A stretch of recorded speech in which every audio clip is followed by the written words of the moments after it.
남북정이 TV.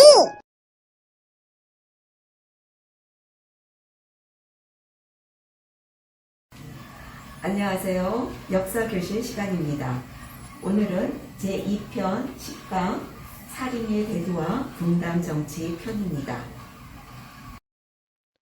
조선이 건국되면서 신진사대부들은 둘로 나뉘어 정도전이 중심이 된 급진개혁파 사대부들은 조선 건국의 주체가 되었고, 반면 정몽주를 중심으로 한 온건파 사대부들은 제야에 묻혀 중앙의 모습을 드러내지 않고 있다가 성종 때에 훈구 대신을 견제하기 위해 제야의 학자들을 등용하는데 이들을 사림이라고 하죠. 오늘은 이 사림들의 이야기로 수업을 진행할까 합니다. 먼저 도표를 통해서 신진사대부가 사림이 되는 과정을 살펴보겠습니다.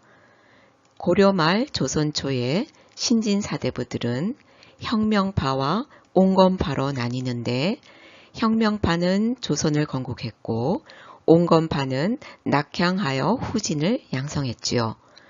그러다가 성종 때 훈구파를 견제하기 위해서 정계에 진출하면서 훈구파와 서로 대립을 하게 됩니다.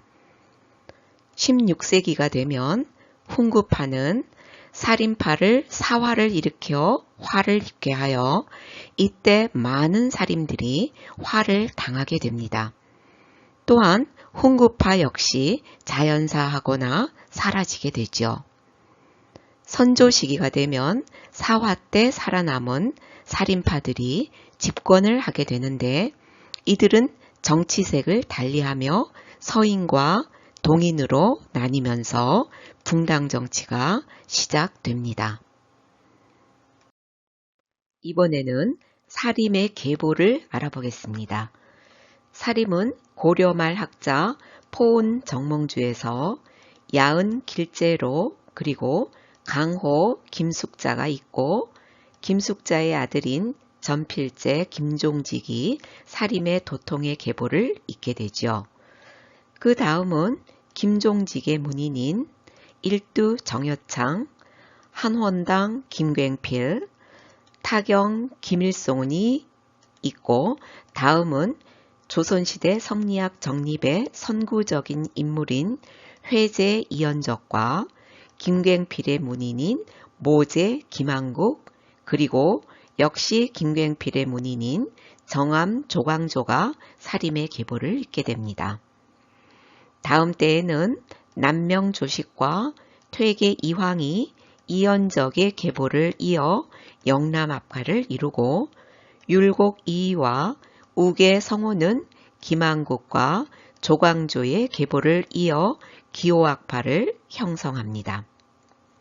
이렇게 정몽주로부터 시작된 살인파는 영남학파와 기호학파로 붕당을 이루며 16세기 이후 조선의 정치를 지배하게 되지요. 지금부터는 사림의 성장을 왕대별로 살펴보겠습니다. 9대 성종은 훈구파를 견제하기 위해서 사림 세력을 등용하는데, 이때 김종직 중심의 영남 사림이 등장합니다. 이 사림들은 이조 전랑과 3사의 언관직을 차지하여 훈구 세력을 강력히 비판하지요. 10대 연산군은 왕권이 강화되어 훈구, 사림 모두를 억제합니다. 사림의 언론 활동도 통제시키고 드디어는 무오사와 갑자사화가 발생하지요. 11대 중종은 연산군을 내쫓고 유교 정치를 강조하면서 조광조를 중용합니다. 조광조의 추천으로 현량과를 시시하여 사림을 대거 등용하지만 조광조의 급진적 개혁 정치는 결국 기묘사화의 발단이 되지요. 13대 명종대는 외척 간의 권력 다툼으로 을사사화가 일어나 정계에서 살임이 사실상 배척되었습니다. 반면 서원과 향약을 바탕으로 향촌 사회에서 살임의 세력 기반이 확대되었죠. 14대 선조대인 16세기 후반은 선조 이후 살임은 동인과 서인으로 분화되어 붕당이 형성됩니다. 성종 이후 살임이 등용되어 성장하다가 훈구파들에 의해 화를 당하게 되는데 지금부터는 4대 사화에 대해서 살펴보겠습니다. 먼저 연산군 1498년에 일어난 무오사화입니다. 훈구파들이 김종직의 조의제문을 트집잡아 살인파를 탄압한 사건이지요. 여기서 나오는 조의제문이란 항우에게 왕위를 빼앗긴 초나라 의제를 조문하는 글로 세조에게 죽음을 당한 단종을 의제에 비유한 것으로 세조의 찬탈을 은근히 비난한 글로 훈구파들은 살임을 제거하는 명분으로 지목합니다. 다음은 갑자사화입니다. 연산군 1504년의 일이지요. 연산군이 어머니인 패비윤 씨에 관련된 자를 제거한 사건이지요. 이번에는 중종 1519년에 일어난 기묘사화입니다. 조광조를 비롯한 살인들이 중종 반정 때의 공신이 된 훈구 세력들의 위훈을 삭제하는 것을 주장하자 남곤, 심성 등이 주초 위왕의 모략으로 조광조를 축출한 사건이죠. 여기서 주초 위왕이라고 하는 것은 주초를 한자로 써서 합하면 조자가 되므로 조씨가 왕이 된다는 뜻으로 조광조를 뜻하는 것입니다. 마지막으로 명종 1545년에 일어난 을사사화입니다. 명종 때 소윤, 윤형원이 대윤, 윤임을 제거하면서 살임이 크게 화를 입은 사건이지요. 소윤은 중종의 두 번째 계비인 문정왕후의 일족이고 대윤은 중종의 첫 번째 계비인 장경왕후의 일족으로 을사사화는 두 외척 간의 싸움이라고 볼 수 있습니다.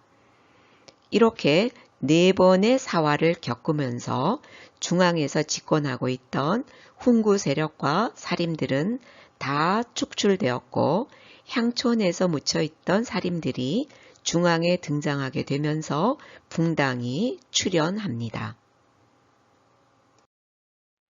지금부터는 붕당의 출현과 전개에 대해서 살펴보겠습니다.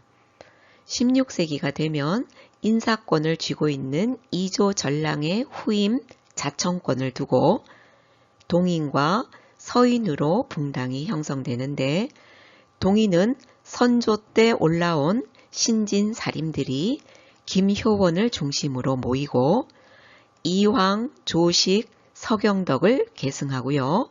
서인은 명종 때부터 있었던 기성 살인들이 심의겸을 중심으로 모이고 이이 성혼을 계승합니다. 이조전랑 자청권으로 동인과 서인으로 갈라졌던 동인은 정여립의 모반 사건으로 동인의 많은 살인들이 화를 당했는데 동인이 다시 전국을 주도하게 되면서 정철의 건저의 사건으로 서인에 대한 처리 문제를 둘러싸고 동인은 옹건파와 강경파로 나뉘는데 옹건파가 남인, 강경파가 북인이 됩니다. 옹건파 남인은 이황 계열의 학파로 이후 서인과 붕당 정치를 펼쳐 나가게 되고 강경파 북인은 서경덕, 조식 계열의 학파로 임진왜란 때 의병장으로 활약했던 정인홍, 곽재우가 대표적입니다. 그러나 북인은 광해군 때 전국을 주도했지만 인조 반정으로 서인이 다시 집권하면서 역사 속으로 사라지게 되지요. 한편 서인은 17세기 숙종 때 남인의 영수 허적의 유학 남용 사건과 허적의 서자인 허견의 영모 사건으로 남인에 대한 처리 문제를 두고 강경파와 옹건파로 나뉘고 강경파인 노장파를 노론, 옹건파인 소장파를 소론이라고 합니다. 노론은 김익훈, 송시열이 중심이고 청령과 의리를 중시하고 소론은 한태동과 박세채가 중심 인물이 됩니다. 지금부터는 16세기부터 18세기에 이루어지는 집권 붕당의 흐름을 살펴보겠습니다. 먼저 14대 선조대에는 이조전랑 자청권을 놓고 사림이 붕당을 이루어 붕당 정치가 시작이 되지요. 동인과 서인이 집권 붕당이 됩니다. 15대 광해군 때에는 북인 정권이 주도가 되어 임진왜란 복구에 힘쓰고 대동법과 명, 청 사이에서 중립외교를 펼치게 됩니다. 16대 인조대에는 서인이 주도한 인조반정으로 서인이 집권하면서 남인이 공조하게 되고 여진, 후금을 배척하는 정책을 펴게 되지요. 따라서 병자호란이 일어나고 결국 삼전도 굴욕을 겪습니다. 17대 효종은 계속 서인이 우세하고 북벌 정책을 추진하고 청의 요구를 들어주어 나선 정벌도 나서게 됩니다. 18대 현종 때에는 서인과 남인이 공존하고 예속 논쟁이 일어나죠. 예속 논쟁은 인조의 계비인 조대비의 상례 문제를 놓고 남인과 서인이 두 차례에 걸쳐 대립하게 되는데 1차 기해 예송은 서인의 의견이 받아져 서인이 집권하게 되고 2차 갑인 예송은 남인의 의견이 받아져 남인이 집권하게 됩니다. 18세기로 넘어가는 19대 숙종 때는 강력한 왕권으로 황국 정치를 하게 되지요. 경신 황국은 서인이 남인을 영모로 몰아 축출하는 사건으로 서인이 집권하게 되고 기사 황국은 원자를 정하는 문제를 계기로 남인이 서인을 축출하는 사건으로 남인이 다시 집권하게 되고 갑술 황국은 숙종이 인현왕후 복위에 반대한 남인을 축출하는 사건으로 다시 서인이 집권하게 됩니다. 이렇게 서인은 숙종 때에 집권한 이후로 계속 정권을 유지하게 되지요. 이번에는 숙종의 황국 정치가 지나가고 영정조 시대가 오게 되면 극에 달한 붕당 정치의 폐해가 극심해지지요. 이에 영조와 정조는 탕평을 하게 되는데 영조와 정조의 정치를 알아보겠습니다.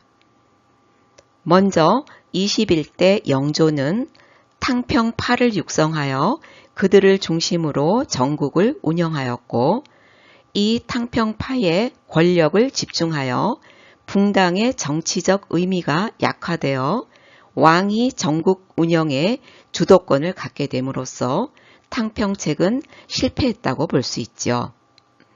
그 결과 영조의 즉위에 힘을 실어준 노론은 일당 전제를 위해 소론의 측에 기우는 사도세자를 죽음으로 몰고 갑니다.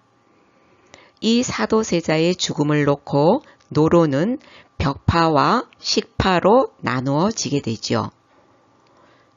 영조는 사림의 존재를 부정하고 서원을 대폭 정리하였고 이조전랑 권한을 축소하여 편당적 인사를 미연에 방지하고자 하였습니다. 뿐만 아니라 민생 안정을 위하여 균역법을 실시하여 군역의 부담을 완화하였고 법전 체계를 재정비한 속대전을 편찬하여 통치 질서를 확립하고자 하였습니다. 다음은 22대 정조입니다. 정조는 선왕인 영조와는 달리 붕당의 존재를 인정하는 준론적인 탕평책을 실시하죠. 그래서 집권당인 노론 벽파를 견제하기 위해 노론 10파, 소론 일부, 남인을 중용합니다. 또한 왕권 강화를 추진하는데요. 친위부대 장용령을 설치하고 규장각을 세워 초계 문신제를 실시하여 새로운 인재를 양성하고 수원 화성을 통해 이상적인 국가를 펼치려고 하였죠. 경제개혁으로는 시전상인이 갖고 있는 금난정권을 폐지하는 신의 통공을 펼쳐 사상과 민영수공업의 발달을 가져왔습니다. 또한 영조의 속대전에 이어 대전 통편을 편찬하여 통치 질서를 확립하였죠. 하지만 아쉽게도 후계자 순조가 너무 어린 나이에 정조가 사망함으로써 19세기 세도 정치에 빌미를 제공하여 역사에서 퇴행되는 시기를 겪게 됩니다. 정조가 1800년에 사망함으로써 18세기를 끝내고 19세기가 오면 순조가 어린 나이에 즉위를 하면서 외척에 의한 세도 정치가 펼쳐지는데 이 세도 정치는 고종이 즉위하는 1863년까지 지속됩니다. 세도 가문으로는 순조 때는 안동 김씨, 순조의 비가 안동 김씨 김조순의 딸이지요. 헌종 때는 풍양조씨, 헌종의 외조부가 풍양조씨 조만영입니다. 철종 때는 다시 안동 김씨죠. 철종의 비가 안동 김씨 김문군의 딸이지요. 이렇게 안동 김씨와 풍양조씨는 세도 가문으로 19세기 60여 년간을 집권하게 됩니다. 또한 순조 1년에는 천주교 박해가 심하여 신유 박해가 일어나는데 이때 이승훈이 처형되고 황사영 백서 사건으로 더욱더 탄압이 강화됩니다. 또한 이 시기에는 삼정이 문란했고 밀란이 많이 발생했는데 1811년에 일어난 홍경래난은 서북민 차별에 대한 항거로 상공업자, 광산 노동자가 참여한 봉기이고 1862년에 일어난 임술 농민 봉기는 삼정의 문란 시정을 요구하면서 진주에서 시작하여 삼남 지방이 중심이 된 봉기로 이때 정부는 삼정 이정청을 설치합니다. 이렇게 해서 19세기 순조 때에 시작해서 철종 때까지 진행된 세도 정치에 대해서 알아보았습니다. 그럼 지금부터는 조선 후기의 대외 관계에 대해서 알아보겠습니다. 먼저 청과의 관계입니다. 17세기 효종은 북벌론을 제기하면서 송시열과 이완의 지지를 얻게 되지요. 그러나 18세기가 되면 청나라의 발달된 문물을 받아들이자는 북학론이 대두되면서 북학파가 등장합니다. 이들은 부국강병을 주장하지요. 대표적 인물로 홍대용, 박지원, 박재가가 있습니다. 또한 숙종 1712년에는 청나라와 국경 분쟁이 있었고 결과 백두산 정계비를 건립하게 됩니다. 이번에는 지도를 통해서 우리나라의 국경선이 어떻게 변경되어 왔는지 살펴보겠습니다. 통일신라 때의 국경선은 대동강에서 원산만에 이르는 선이고 고려 태조 때는 북진 정책에 의해 청천강에서 영흥만에 이르는 선이죠. 그리고 11세기 거란의 침입 때 서희가 외교로 얻은 강동 육주이고요. 다음은 고려 공민왕 때 원나라에게 뺏긴 천령위를 수복한 선입니다. 그리고 고려 말에 북쪽 경계선이고요. 마지막으로 조선 세종이 사군육진을 개척하고 확정지은 압록강에서 두만강에 이르는 국경선입니다. 이번에는 숙종 1712년에 건립된 백두산 정계비에 관한 내용입니다. 1712년 숙종 38년에 조선 정부와 청국 정부는 양국 영토의 경계 구분으로 서쪽으로 압록강, 동쪽으로 토문강을 경계로 삼는다는 내용의 비를 세우게 되지요. 하지만 이 정계비에 토문강의 위치를 놓고 청나라는 두만강으로 해석하고 조선은 숭화강의 지류인 토문강으로 각각 다르게 해석하여 간도의 귀속 문제가 발생합니다. 따라서 1909년 일본과 청이 맺은 간도 협약 때 이 영토는 청의 영토가 되었죠. 이번에는 일본과의 관계입니다. 임진왜란 이후 일본의 요청으로 조선은 문화사절단 통신사를 파견하는데요. 이 지도는 통신사의 행로를 표시한 지도입니다. 한성에서 출발한 통신사는 충주를 지나 동래까지 육로로 가게 되고 동래를 출발해서 이즈하라, 시모노세키, 아카시를 거쳐 오사카까지는 해로로 가게 됩니다. 오사카부터는 다시 육로로 교토, 나고야, 하마마스를 지나 목적지 에도로 들어가게 됩니다. 마지막으로 울릉도와 독도에 관해서 살펴보겠습니다. 울릉도와 독도는 삼국시대 이래 우리의 영토로 확인되어 왔죠.